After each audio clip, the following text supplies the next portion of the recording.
Farg'ona vodiysi. Samarqand shahrida San'atim faxrim degan respublika ko'rik tanlovi bo'lyapti. O'shanga Namangan viloyati To'raqo'rg'on tumani 9-bolalar musiqa va san'at bilim yurtidan ansambl olib keldik. Bular kichkinasi 6 yosh, kattasi 10 yosh. Kichkina bolachalar. Hozir shu konkursga tayyorlab kelgan ashulasini sizlarga aytib berishadi, ha? Qani, ketdik. Otma meni toshlar bilan hayyor yor aylanay. Otma meni toshlar bilan hayyor yor aylanay. Uchib ketay qushlar bilan yor yor aylanay.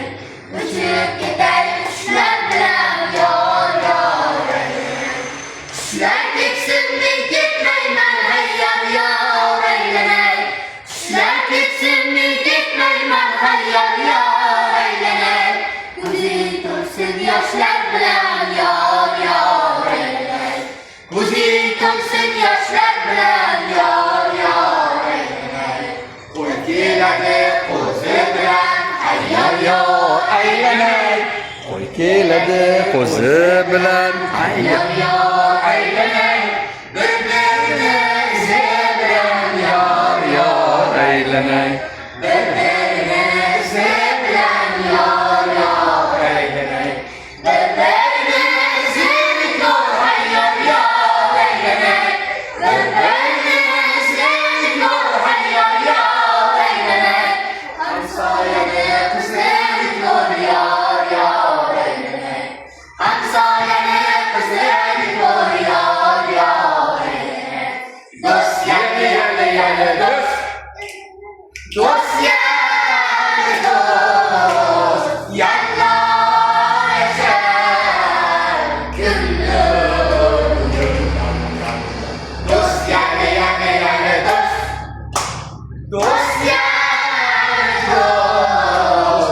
Yallo yashar kunlar.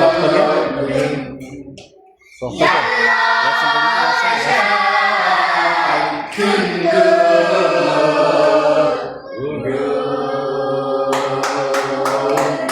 Aferin. Vaqtiga.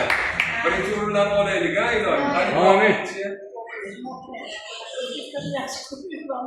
Aytaylik, bo'lganicha. Amin. Birinchi o'rinda olasizlarmi? Avval o'rinlar qo'yadi, birinchi o'rinda yer emas. Shu san'atsiz yo'llarni berishtiradi. Katta qo'shiqlar berishtiradilar. Odamlarni shunaqa bo'lar, nima deyirlar. Katta böyle chiroyli qo'shiqlarni söyleydilar. Allohu akbar. Ey gagim. Yaşasın.